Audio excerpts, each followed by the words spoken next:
juga akan berpikir sehati dengan kita. Dan kita percaya langkah-langkah hidup kita saat ini bukan lagi kita yang mengatur, tapi Dia yang akan mengatur seluruh kehidupan Anda dan saya. Dan Anda mesti percaya kebaikan itu akan datang setiap waktu.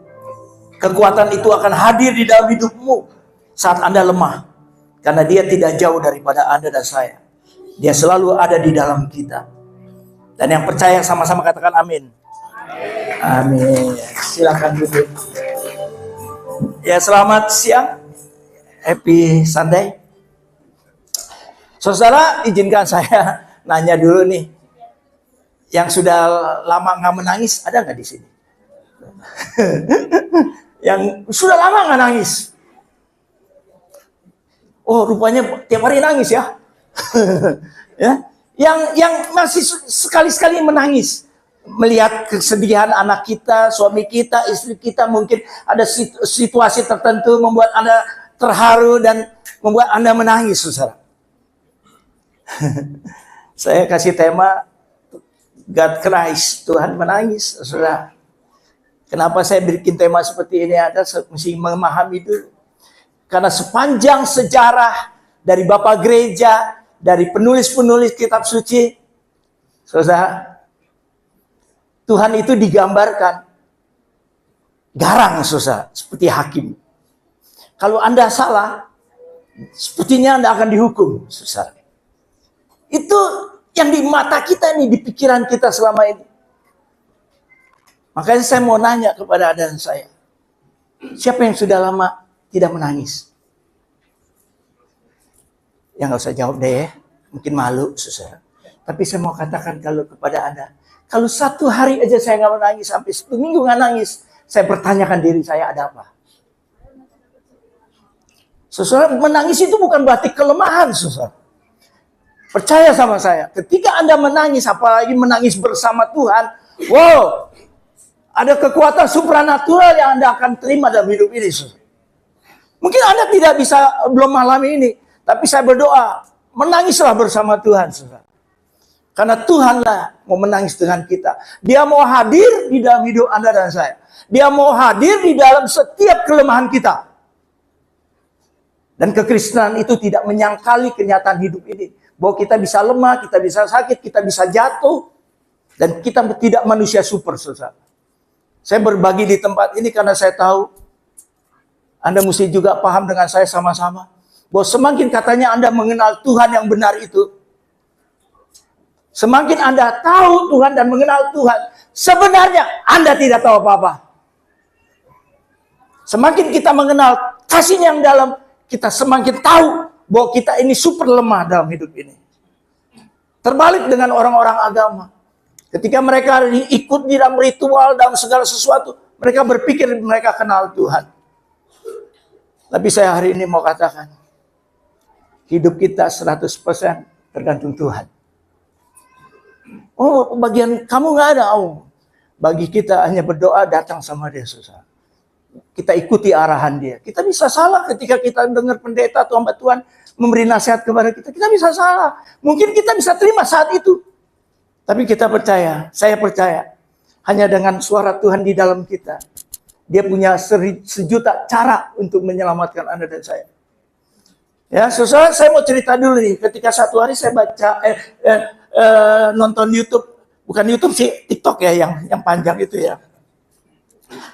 Saudara, di situ ada sebuah stasiun di sebuah desa sangat terkenal sih, katanya di luar negeri. Kalau nggak salah di Norwegia. Ada sebuah stasiun yang sudah tidak terpakai, sudah tutup. Tapi stasiun itu fisiknya masih ada, peron-peronnya masih ada, tapi peron itu semua tidak ada tujuannya, tidak ada arah lagi karena keretanya sudah nggak ada. Tapi karena stasiun itu luas dan orang sekitar situ setiap pagi, terutama orang tua, bapak-bapak, nenek-nenek, opa-opa, selalu ada di stasiun itu. Ngapain? Mereka selalu olahraga, mereka selalu melihat peron yang arah tujuan itu. Mereka selalu berdiri dan olahraga di sana, ramai sekali. Sampai ada satu hari mengundang seorang wartawan Wartawan ini heran, kok ada ya sebuah desa yang begitu udah tutup stasiunnya, tapi kok rame gitu sampai diberitakan viral gitu ya. Karena banyaknya orang tua di sana, nggak ada anak muda, orang tua semua. Mengundang seorang wartawan ini datang dan bertanya kepada seorang tua yang lagi melihat itu peron yang tidak ada tujuannya dia. Ya. Dan dia iseng, dia tanya sama seorang yang tua, dia tanya gini, Pak, saya boleh tanya? Boleh. Mengapa saya perhatikan, wartawan ini selalu perhatikan, kenapa Bapak selalu memandang itu tanpa tujuan itu? Dan kenapa Bapak setiap hari datang ke sini sebelum jam 6 dia udah hadir? Ini wartawan ini rupanya penasaran karena viral itu desa itu. Saya nggak bisa sebut namanya karena bahasa Rumania ya. Nggak ngerti saya, tapi ini menggelitik saya karena saya tahu ini banyakkan dari kita, saya begitu saudara dulunya.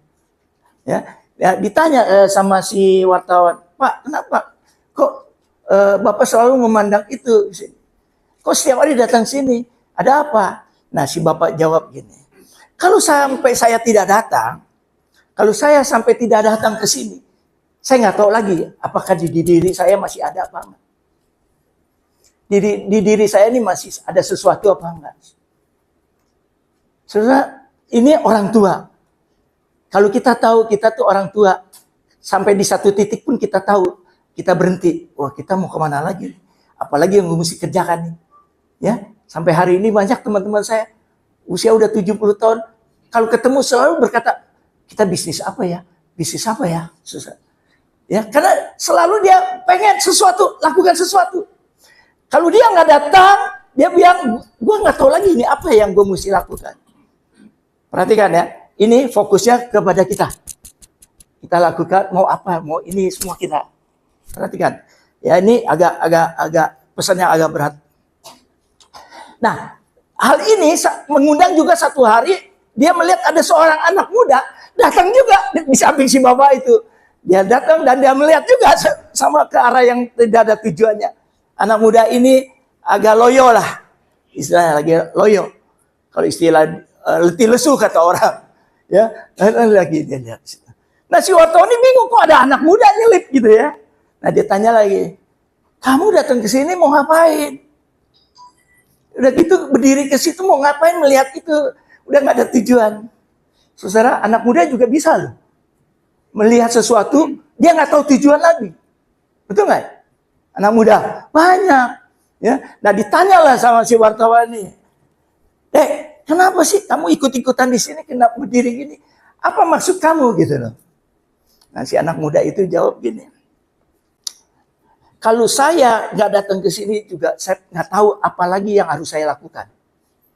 Jadi menandakan kalau saya lagi datang sini, saya nggak tahu apa yang harus saya lakukan lagi. Artinya dia lagi posisi bingung. Perhatikan, manusia itu selalu ini. Gue mesti begini, gue mesti begitu, gue mesti begini, gue harus begini, gue mesti begitu. Semua fokus ke diri sendiri. Next, saudara. Ya perhatikan baik-baik. Ya ini sebuah cerita, tapi ini menyentuh saya. Ya karena saya sampai satu titik pernah mau mundur di dalam pelayanan semua. Karena saya melihat satu usia. Ya, tadi yang ketemu Pak itu saya tanya usia kamu berapa? Dia bilang baru 50, 52. Kok udah tua banget ya? Tadi ya 52 tahun. Dia tanya, "Bapak usia berapa?" Gue bilang 70. Dia kaget. Saya wajar dong usia 70, situasi nggak baik waktu itu, dan saya berpikir mundur dari segala kegiatan pelayanan. Wajar dong. Tapi dengar, saya diberkati Tuhan dengan ini. Ya, saudara, kita buka next. Perhatikan baik-baik ya. Di dalam Kejadian 3, ya, di dalam Kejadian 3 itu cerita semua, dalam Kejadian 1 sampai 3 itu cerita tentang bagaimana Tuhan menciptakan manusia. Perhatikan dulu. Bagaimana Tuhan itu menciptakan manusia, ya, dan Anda mesti paham. Kenapa dia menciptakan manusia? Semua ada di rancangan Tuhan, perhatikan. Ya, sebelum manusia diciptakan, dia menyediakan segala sesuatu yang dibutuhkan manusia. Perhatikan, ini kita di dalam kejadian aja kita bisa memahami karakter Tuhan. Jangan salah paham memahami Tuhan. Ya, perhatikan, Tuhan tidak kebetulan membuat kita hidup di dunia ini. Ya, perhatikan. Seperti kayak Tuhan menciptakan manusia itu dengan tangannya sendiri, Bapak-bapak, Ibu-ibu. Kita ini premium. Premium apa ya? Premium. Kayak mobil listrik kan tuh banyak tuh. Ya, sebelum beli kita lihat dulu yang ini, ini. Nah, kita pilih yang terbaik. Nah, itu kita susah di mata Tuhan. Adam itu diciptakan menurut rupa Tuhan. Berarti istimewa sekali. Dan kita tahu sebelum manusia jatuh, Tuhan itu menjadikan manusia ini sahabatnya, relasinya. Senantiasa dia tiap hari bergaul, mungkin curhat, mungkin berbagi segala sesuatu buat manusia, saudara. Dan manusia ini telanjang, saudara. Dia nggak lihat dirinya. Kenapa dia nggak tahu telanjang? Karena dia fokusnya kepada Tuhan. Sekali lagi, Tuhan tidak bisa dicari tanpa Dia menyatakan diri. Tuhan tidak bisa dicari oleh manusia karena ada satu selaput, yaitu dosa yang tidak bisa kita berjumpa dengan pribadi dengan Tuhan. Berarti waktu manusia jatuh di dalam dosa, nah inilah dimulai hari ini nih. Ketika manusia jatuh di dalam dosa, hal yang pertama adalah dia melihat dirinya, susah. Hal yang pertama, tadinya dia fokus kepada Tuhan, kepada penyediaan Tuhan, kepada pemberiannya Tuhan. Tapi ketika dia jatuh, sudah manusia dosa, dia beralih daripada Tuhan kepada dirinya sendiri. Dan inilah manusia orang berdosa. Performance mulai dilakukan. Performance tahu penampilan. Kita punya identitas orang berdosa. Apa saja yang kita lakukan, semua bukan karena kebenaran, karena dosa, karena identitas kita orang berdosa. Kita waktu jatuh terpisah dari Tuhan, apa saja yang Anda lakukan, baik-baik maupun gak baik, kita punya status orang berdosa. Dan orang berdosa itu hal yang pertama adalah dilakukan melihat dirinya sendiri. Yaitu telanjang. Apa dampak dari ketelanjangan?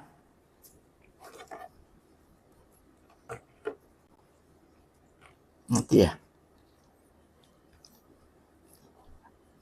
Yang dilakukan orang berdosa pertama-tama adalah menutupi ketelanjangannya. Perhatikan. Kalau Anda hari ini kalau Anda jatuh ketika ditegur seseorang atau tegur Tuhan, Anda pasti punya alasan untuk menutupi kekurangan kita. Ini natural loh manusia berdosa begini. Celaka loh orang berdosa disuruh cari Tuhan. Nggak bisa. Karena firman Tuhan katakan, aku melihat dari atas ke bawah, tidak ada satu orang pun benar. Semua orang sudah berjahat dan tidak ada satu pun orang yang mencari Tuhan. Artinya orang berdosa tidak bisa mencari Tuhan. Ketika disuruh untuk mencari Tuhan, dia menjauh dari Tuhan malah. Karena dia berusaha beralasan. Manusia bikin salah selalu punya alasan. Ya kan? Dan ini performance. Dia pertama dia membuat cawat. Dan celaka manusia bikin asal-asalan aja nutupin dosanya. Yaitu dengan daun, saudara. Yang kita tahu nggak tahan. Sebentar aja robek. Dan kita tahu apa yang dilakukan Tuhan? Anugerah. Dia potong binatang. Dan dia dengan tangannya sendiri memakaikan kebenaran itu kepada manusia. Perhatikan. Manusia telanjang melihat dirinya. Berusaha pakai kekuatan kemampuannya sebagai manusia yang terbatas menutupi dosanya. Hal yang ketiga yang dilakukan manusia ketika jatuh dalam dosa apa, saudara? Bersembunyi, saudara.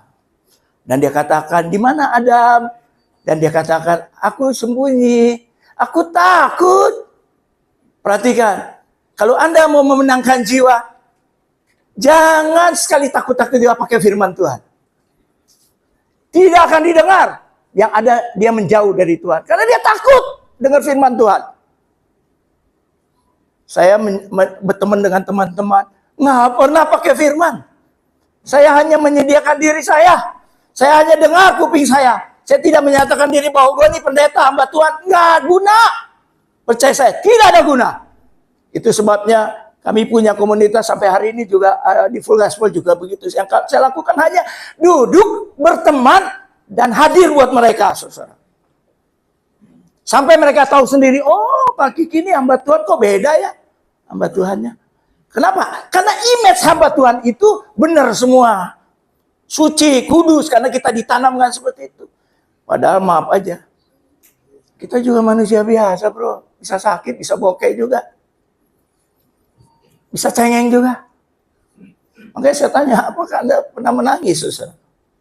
Bagi anak remaja mungkin nggak menangis itu hal ketika dia kecewa, nggak dikasih pemberian sama orang tua. Betul? Tapi bagi yang tua, menangis itu mungkin karena ada kesedihan-kesedihan tertentu. Dan kita menangis kalau kita panggil Tuhan, saudara. Kita datang sama Tuhan. Ini sekali lagi, ini bukan legalistik ya. Bukannya kita harus cari Tuhan, enggak. Tuhan itu tersedia buat anak-anaknya setiap waktu. Karena apa? Karena dia di dalam kita. Perhatikan ya. Yang keempat, kalau orang berdosa, perhatikan, saling menyalahkan. Oh ini gara-gara si A nih. Tuh, dia mah. Dia sih. Saya ada di sebuah kondominium apartemen. Saya melihat berapa orang itu pengurus ribut satu sama lain. Ngadu sama saya. Si A, si B, si ini, si ini, si ini. Ayo. Itu membuktikan bahwa mereka belum mengalami anugerah Tuhan. Mereka belum punya pengalaman dengan Tuhan. Dan kalau Anda punya pengalaman dengan Tuhan, sepotong kuping gua kalau enggak karakter Anda berubah. Ada kasih di dalam yang akan membentuk Anda dan saya. Tidak akan bisa melihat kekurangan orang, tapi justru kita bisa melihat kelebihan orang. Oh, masa orang kan tuh orang kacau, orang hancur hidupnya. Ada apa yang diharapin dari orang gitu. Buat Anda yang belum melihat, tapi kalau kita yang sudah bisa melihat dengan kacamata anugerah Tuhan, kita bisa melihat banyak hal kelebihan daripada orang-orang itu. Dan firman Tuhan katakan, sejak hari itu, sejak manusia berdosa jatuh, susah cari makan. Jadi kalau ada bilang hari ini, lu harus bekerja keras, lu harus begini begitu. Saya sangat yakin dan percaya berkat itu datangnya dari Tuhan. Mau usaha pakai apapun susah. Boleh mungkin Anda memiliki kekayaan, tapi satu yang Anda tidak miliki, damai sejahtera Tuhan. Makanan itu dari Tuhan. Rezeki dari Tuhan. Berkat dari Tuhan. Anda boleh berusaha, sekolah, pintar apa. Anda hanya dapat upah, sekedar upah. Tapi apakah upah itu dapat membuat Anda damai sejahtera dalam hidup ini? Ya, jadi hal seperti ini, saudara. Jadi hari ini saya mau bagi sesuatu. Kenapa kok Tuhan menangis, saudara? Ya, ayatnya berikutnya. Ya. Identitas orang berdosa, performance, artinya seperti ini, saudara. Self-centris itu artinya gini loh. Segala sesuatu kita yang harus lakukan. Kita bersaksi, kita mau menginjil orang, kita harus begini, kita harus begitu. Bukan sesuatu yang didorong dari dalam, tapi kita motivasi supaya apa? Supaya kita diberkati. Dan saya, kalau kita fokus ke self-centris, saya ingin orang lain melihat kita nih seperti yang saya inginkan. Itu self-centris.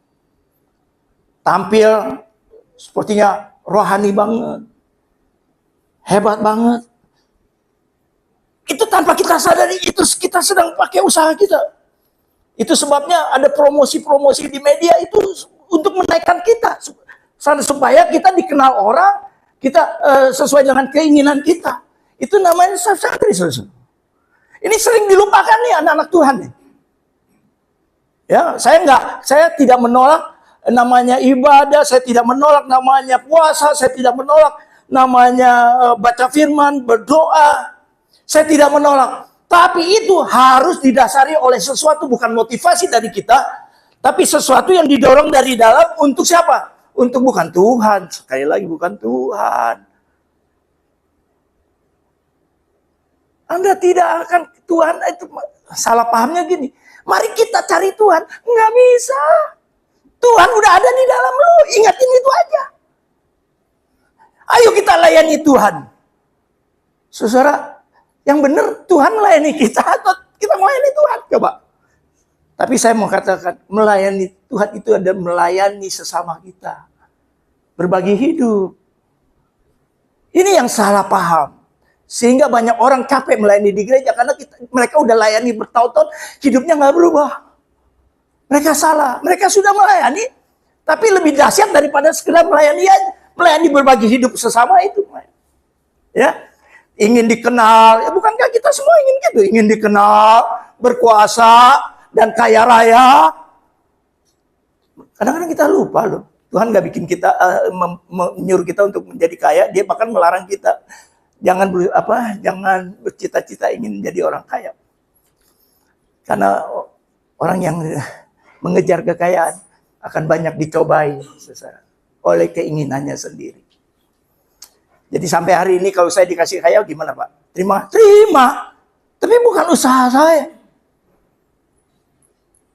Saya diberkati Tuhan sungguh-sungguh sampai hari ini. Bukan karena saya pengen berkat itu. Ketika kadang saya nggak ingin berkat, datang itu berkat, saya sendiri nggak habis pikir. Dan sepanjang hidup saya baru tahu kalau berkat dari Tuhan itu luar biasa. Bukan buat saya, tapi buat berbagi hidup sama teman-teman, berbagi dengan orang-orang. Ya, nah ini ayatnya kita buka yuk. Bagusnya nih ada Lukas yang cerita ini, saudara. Jadi kita tahu ternyata Tuhan itu bisa menangis, saudara. Ya, selama ini ya, saya nggak tahu Tuhan menangis. Ya, bagaimana waktu Adam jatuh, Tuhan sedihnya kita nggak tahu. Tapi melalui Yesus kita tahu ternyata Tuhan itu begitu sedih dan dia menangis. Dan ketika Yesus telah tiba, telah dekat dan melihat kota itu, maksudnya kota Yerusalem. Anda pernah ke Yerusalem? Masih udah ya? Udah semua ya? Kalau belum ya bilang amin aja deh. Ya, karena saya juga begitu. Dengan amin 10 kali pergi. Ini kebenaran. Saya kumpulin duit nggak pergi-pergi. Duitnya habis mulu. Tapi begitu udah nggak pergi dah, nggak apa-apa, nggak pakai usaha saya. Tiba-tiba Ki, mau nggak ikut? Mau. Bayar separuh ya? Iya, separuh nggak apa-apa. Full ya? Iya dah full. Satu.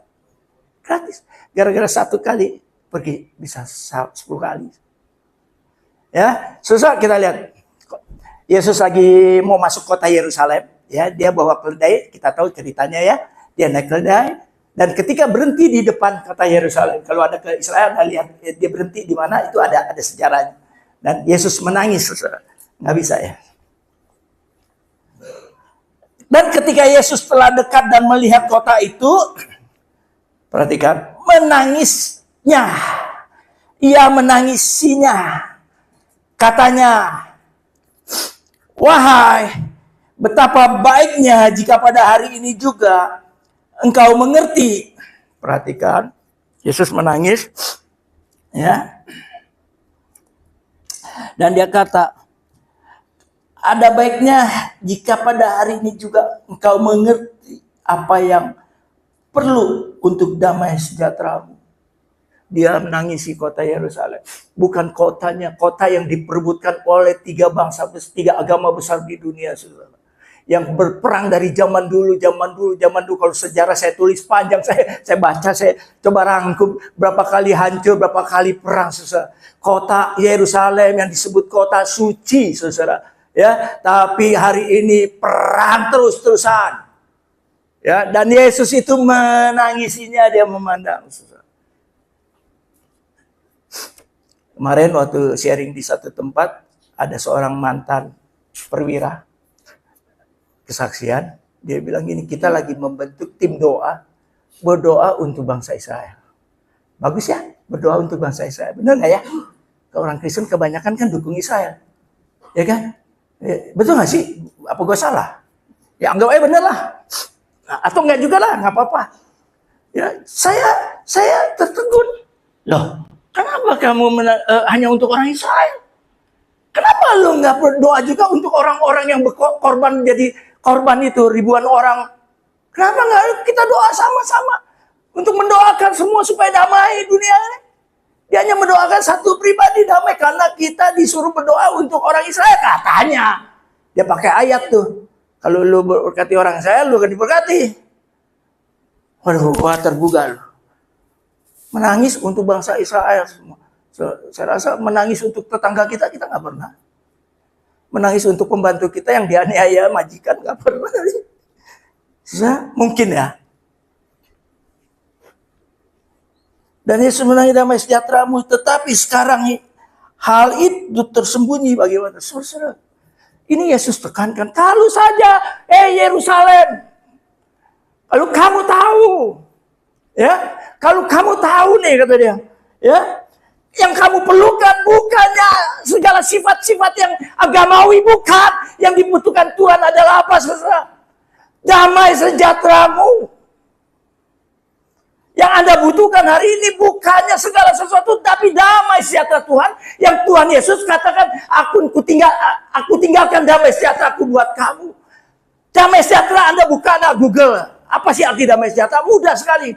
Damai sejahtera itu satu sikap yang tidak terpengaruh oleh keadaan apapun. Baik keadaan lagi hancur, lu lagi bahagia, lagi stres, lagi ada apa susah.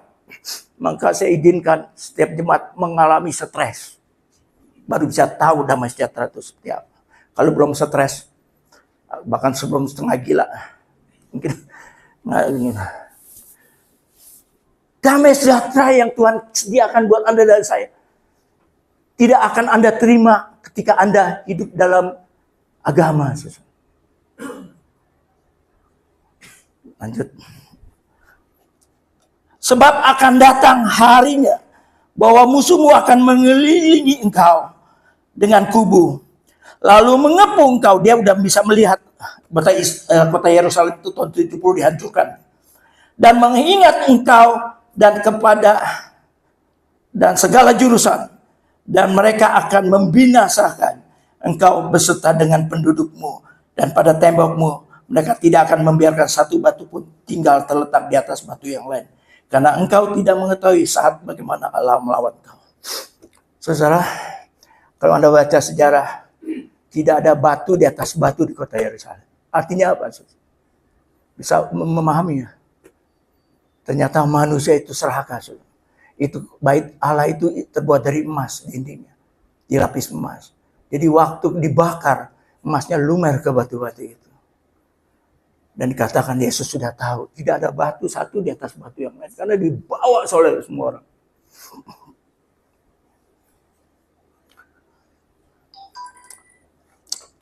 Yerusalem kota suci.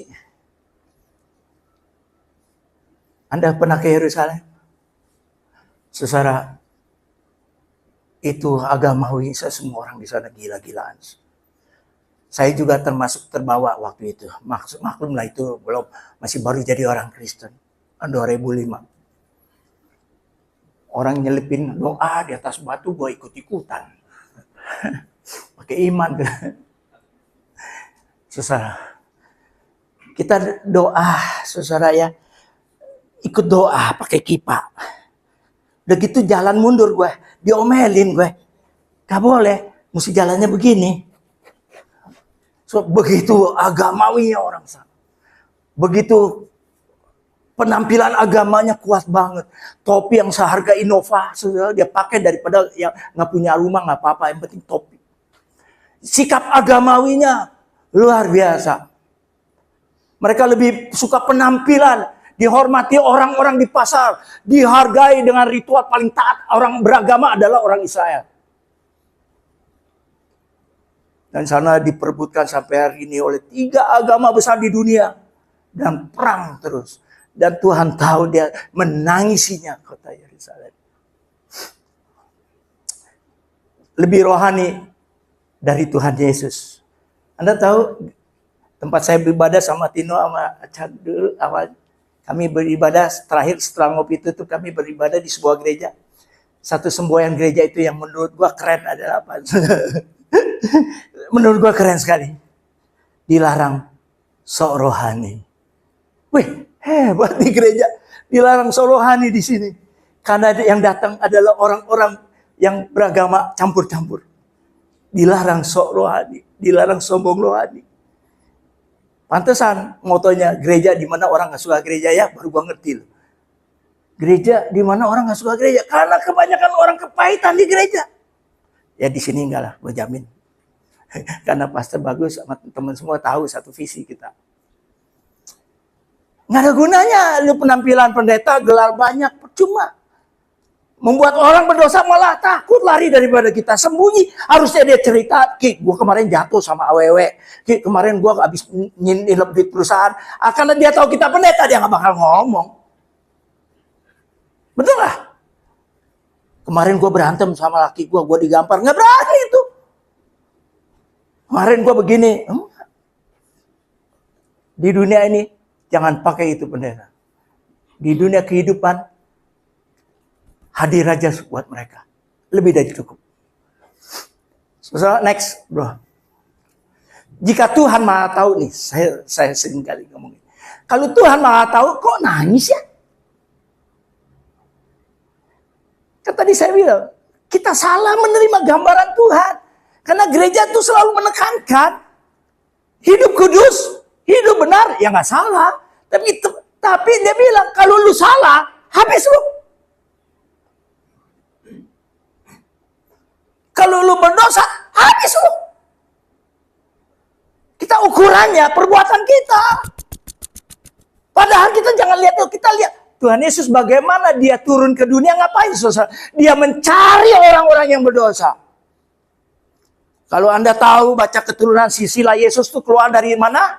Dari rahimnya orang-orang yang... Saya berani ngomong seperti ini karena saya baca. Keturunan Yesus itu dipakai Tuhan justru dari orang-orang yang moralnya tidak baik. Sementara kita berteman dengan mereka, kita takut. Bagaimana kita bisa menjadi berkat buat mereka? Bagaimana gambaran image Tuhan yang ada di dalam kita bisa mereka lihat. Saya berani tekankan hal ini. Karena saya pribadi tahu banget. Bagaimana orang-orang itu secara perlahan tapi pasti dia mengenal Kristus lewat perbuatan kita, lewat kehadiran kita. Bukan lewat sesuatu yang menakutkan dia. Saya pernah cerita di sini, saya sama Johnny Andrean begitu dekat. Ya setiap hari kalau ketemu saya selalu ngomongnya gini, Kiki lu ngapain pakai narkoba?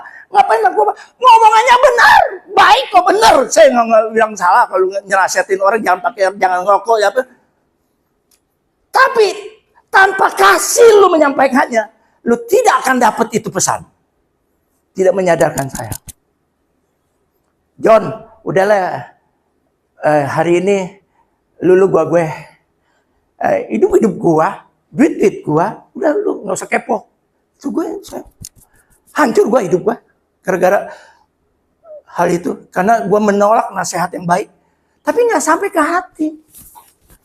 Tapi waktu berjumpa dengan Cai, dia Cai ngomong, Ki, kemana aja lu? Ah itu ada Cai gua diumpetin siapa? Sama kolong wewe saya bilang. Kolong wewe mangga besar maksudnya, mangga besar ya. Lu bisa aja, iya. Udah makan. Cai begitu. Dia tahu gue lapar. Ayo makan. Lagi makan itulah dia ngomong ini, Ki, kembali lagi ke salon, Ki. Cai, gue udah 7 tahun gak pegang gunting rambut. Kembali lagi. Ki, dengar Ki. Ini kata-kata yang membuat sampai hari ini saya lakukan buat teman-teman saya yang lagi jatuh. Ki, ingat Ki. Dari seluruh hairdresser penata rambut di Indonesia, salah satu yang gue kagumi adalah kamu. Kamu itu hebat dan luar biasa. Gue ingat, kan gue orang hebat ya. Gue guru di sebuah sekolah rambut besar. Gue punya salon besar. Gue punya nama besar. Gue dikenal oleh, kenapa gue bego ya gini. Kesadaran itu menuntun gue kepada suatu kebangkitan. Dan gue balik lagi ke salon. Itu Cai mengajarin gue orang dunia. Dan bukan berhenti sampai situ aja. Dia berikan gunting sama gue sama sisir. Nih, buat lu, gunting gua baru pakai. Gunting dia tuh harganya nggak ada di 10 juta, di atas 10 juta. Ini gunting buat lu, ini sisir. Dengan modal sisir gunting dari dia, gue hidup sampai hari ini. Kalau orang bikin perusahaan, saham gede, bangunan gede, kantor gede, gue nggak perlu, cuman gunting sama sisir. Hebat nggak? Gue pikir Tuhan hebat nih, segila gunting sisir. Kepala pendeta datang sama gue suruh nunduk dia. Siapa aja yang datang, ibu pendeta, ya, gue suruh nunduk, pasti nunduk, gunting sisir, bro.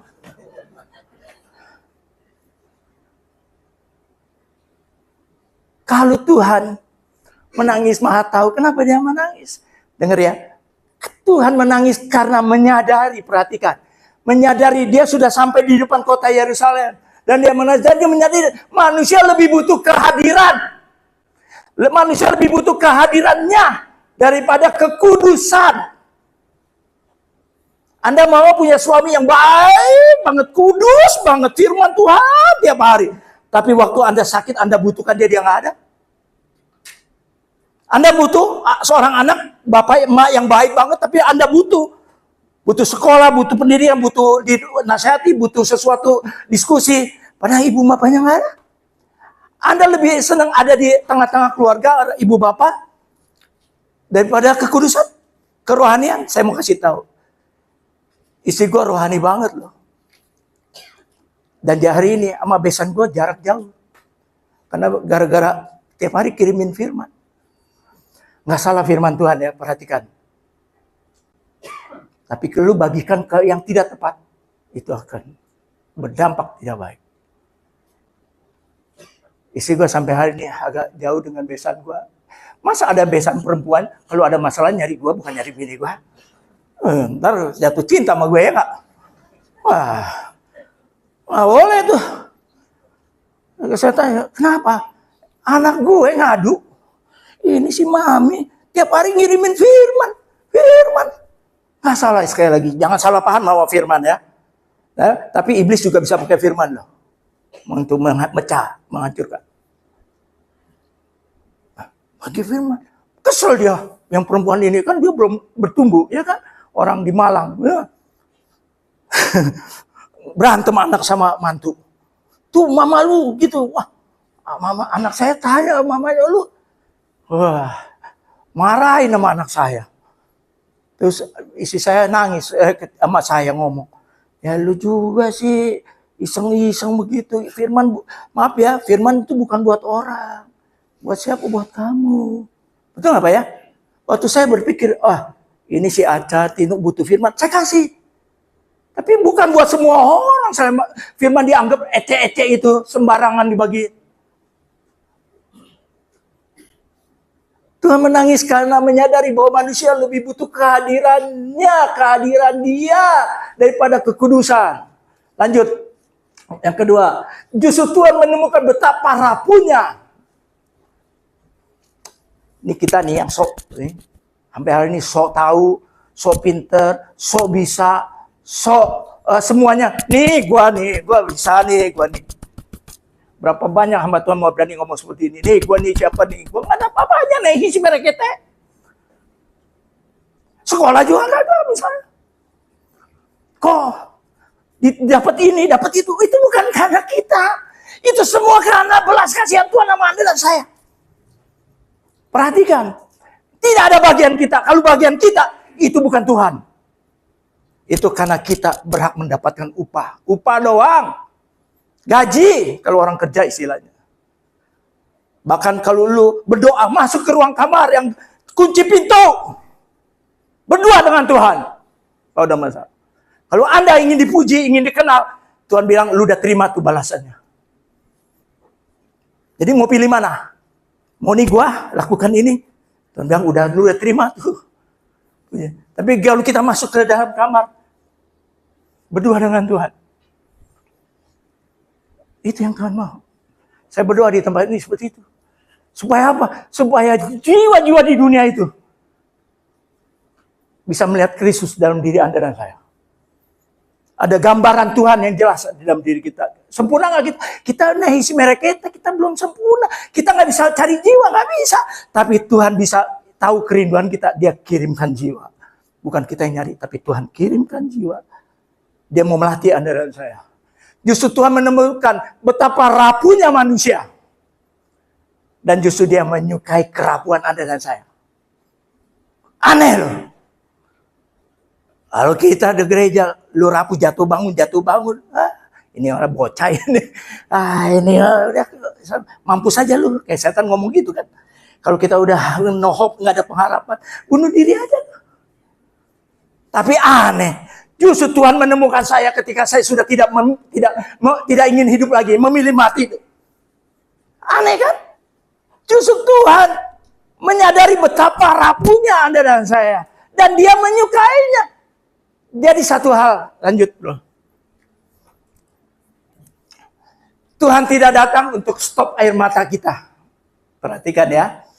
Tuhan tidak datang untuk stop air mata Anda. Jadi saya tanya, siapa yang sering menangis? Saya percaya oma, opa yang udah ada umur. Kadang-kadang kita sedih melihat kehidupan ini. Ada banyak tekanan, ada banyak kekecewaan. Datang sama Tuhan. Menangis bersama Tuhan. Dan Anda lihat nanti. Ada satu penghiburan kekuatan. Kan saya bilang, di tubuh gue ini banyak penyakit. Karena penarkoba kelas berat.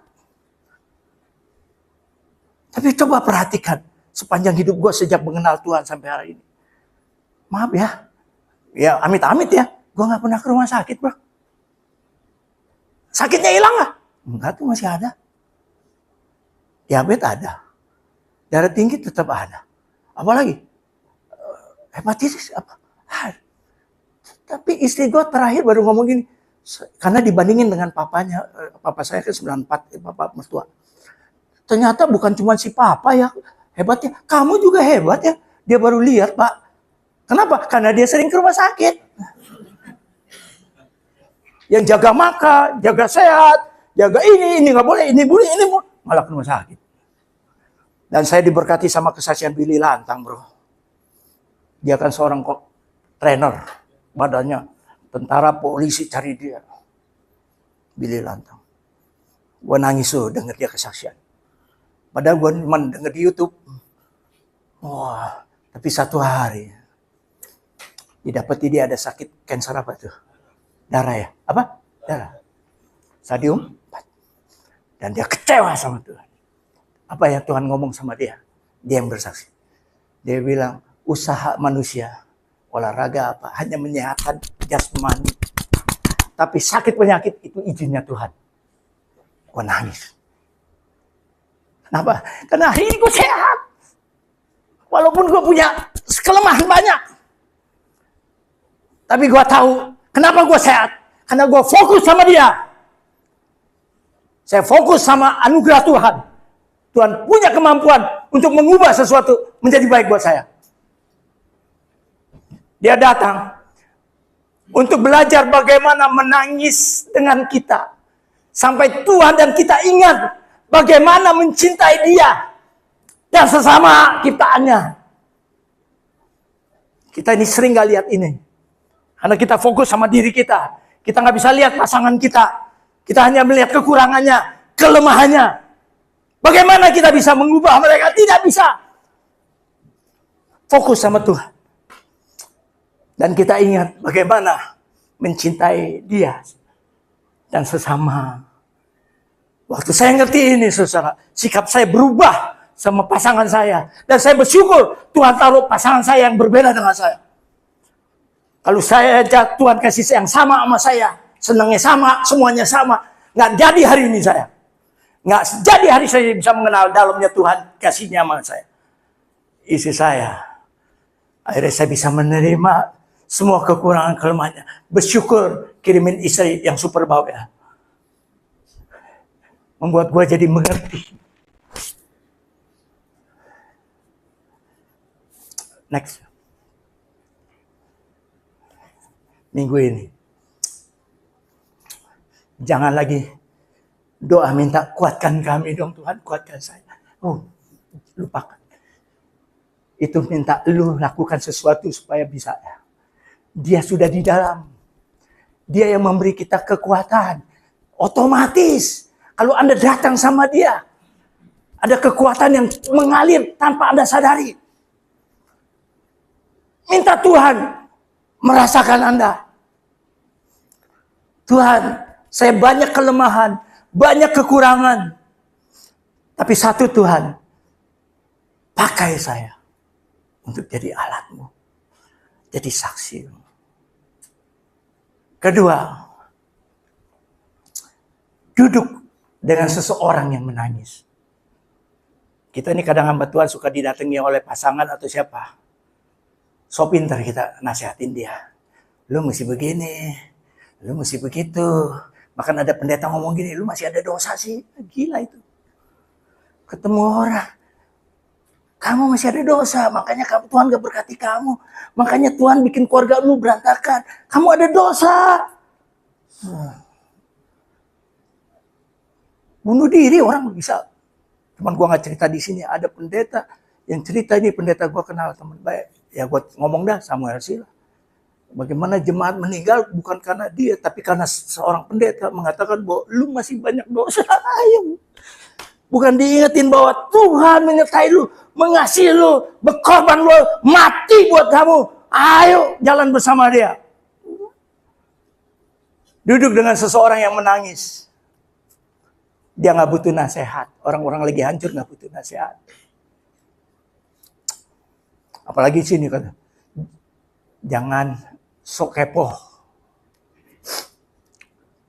Apalagi beri ayat-ayat Alkitab. Sekali lagi saya disclaimer. Ayat firman Tuhan itu adalah kebenaran. Pasti 100%. Tapi ketika Anda salah menyampaikannya kepada orang, orang akan lari dan sembunyi dari Tuhan. Paham? Ya udah berapa menit nih?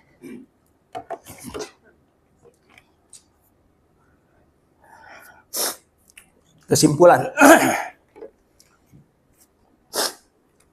Tuhan menangis.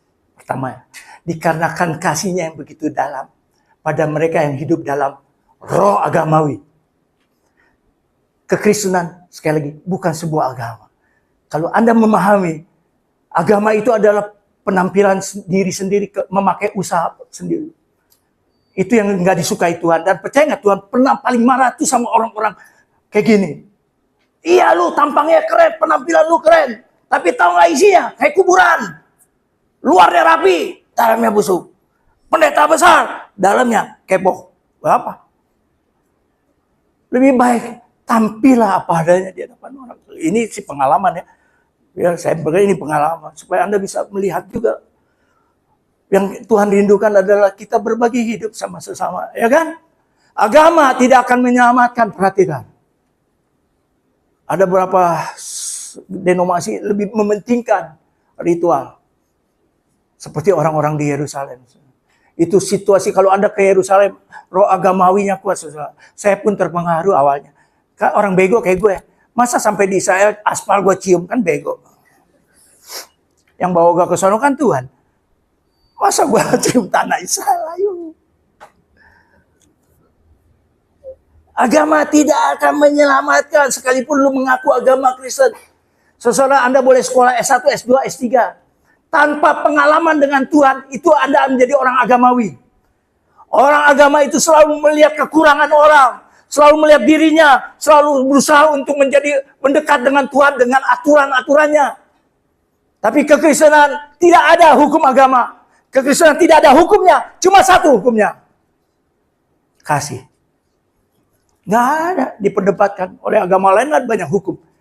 Kita, karena kasihlah yang mengatur itu semua. Di dalam kita keluar. Setelah saya tutup dengan sebuah kesaksian, saya juga baca di sebuah buku dan saya menangis juga. Ini biasanya kita alamilah. Setelah kalau saya nggak menangis dalam seminggu sekali, saya rasa ada yang kurang lah.